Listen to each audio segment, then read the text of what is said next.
Hello everyone. This week we'll be covering the third Perek of Rambam's Shemonah Perakim.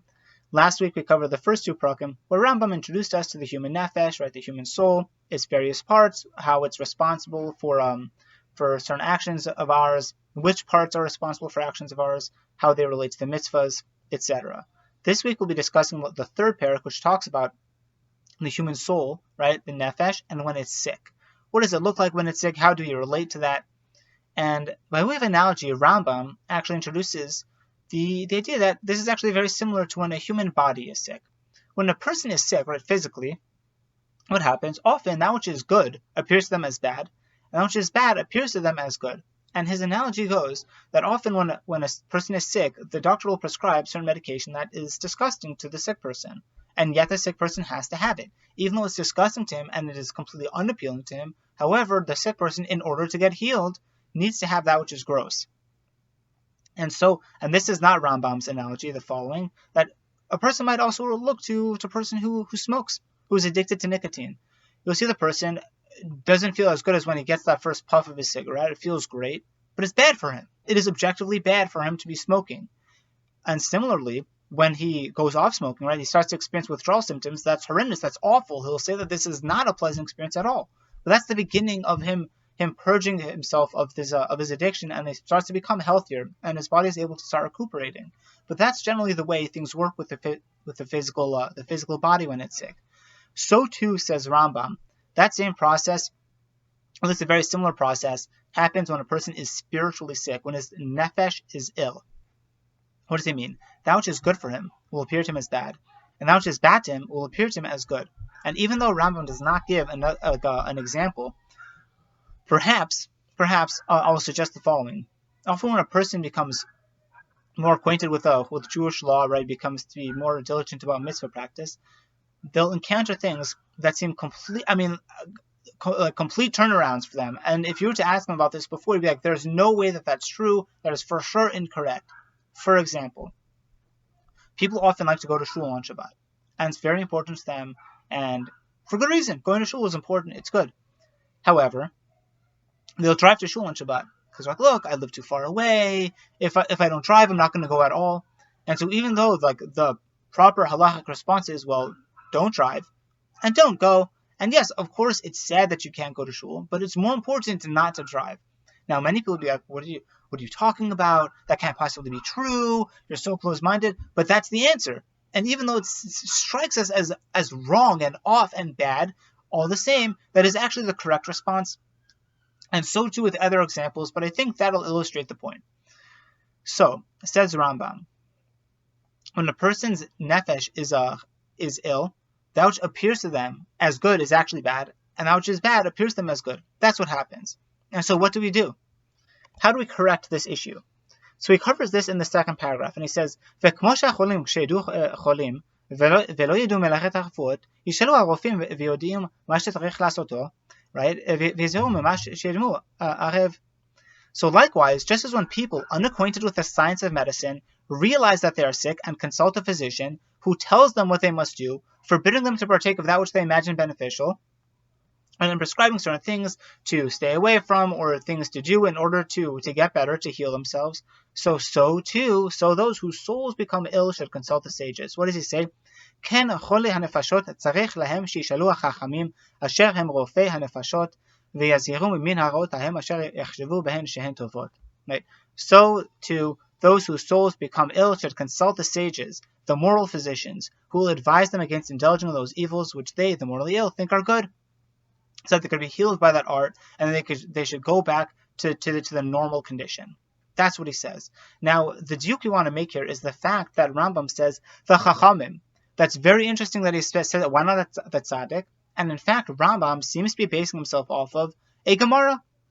Which one? So in Bava Batra, Kuf Ted Zayin Amud Aleph, right, 116a.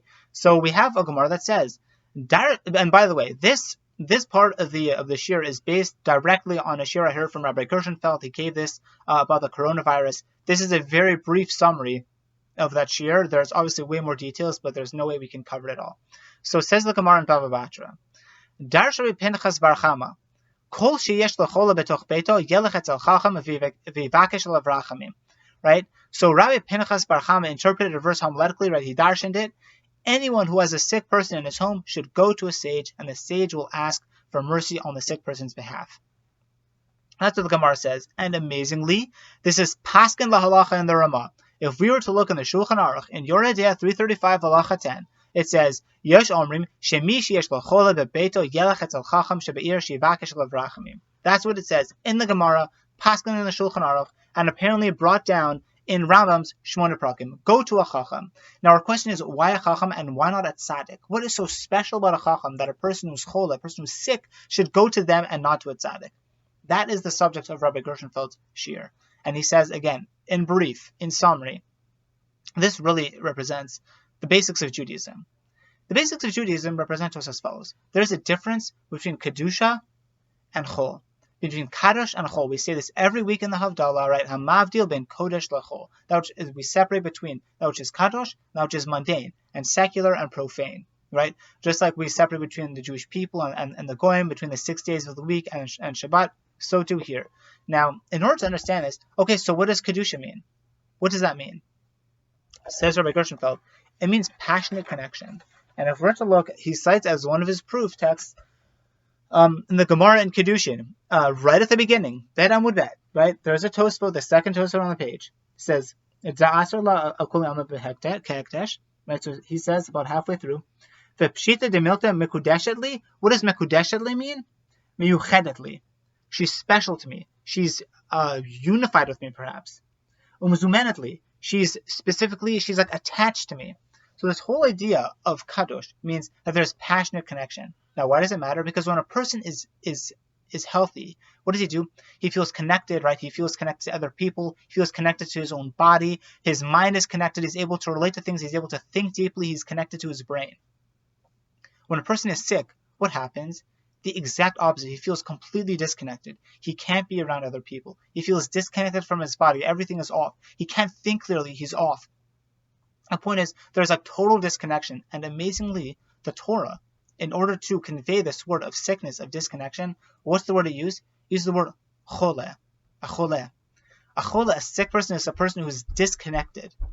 And that's as opposed to kedusha. A person who feels healthy is able to relate to other things, is able to connect all of those things together. And so says Rabbi Gershenfeld in this amazing stroke of what it means. And he's basing this on the Arizal. He says like this, that, again, this word of chole also comes to chol, right? Chulin. It means profane, mundane, you're disconnected. And for example, another thing that's chol is sand. What's sand? It's, again, disconnected. It's grainy. It doesn't really stick together. It has very little capacity to hold together nutrients. It has very little capacity to retain water. It's all grainy. It's just completely disconnected. You can't grow anything in sand. That is chol. So again, the fundamental yesod here is the difference between kedusha and chol. That is the battle of Judaism. And so, and in a spiritual sense, that's what's important here. We need to know what we're doing. And so, we see that sickness is a metaphor for what the mundane is, and it's a metaphor that we're trying to overcome. The whole point of Judaism, the whole provision of Judaism, is in order to connect us to everything in the world, right? That's what being a kadosh is. That's what being a healthy person is, when we're distanced from that which is chole. And so when we search for wisdom, when we're trying to figure out how to fit different pieces together, how to enjoy the world while relating to it in a proper way through wisdom. And that's why, specifically, the Gemara says, and the Halacha says in the Shulchan Aruch, and the Rambam says, you need to go to a Chacham. You need to go to a Chacham because he has the wisdom that is able to allow us to see things and how they're connected. He's one who's going to be able to cure this holy, this mundanity, this secularism, and this total lack of holiness and disconnection. We go to a Chacham in order to do that, and that is the main subject of this chapter. At the very end, he of course talks about what happens if we do not approach this problem properly. What if the sick person stays within his sickness, whether it be the physical sickness or a spiritual sickness? Then a person just falls apart. It's self-destruction. A person will continue smoking until he gets sick, and things fall apart. A person who's spiritually sick, who is pursuing the wrong paths, will again fall apart. Maybe not as directly physically, but you could certainly see the way his state will be. Falls apart, and that is the central idea of the third Perek. We'll leave it there. Shabbat Shalom.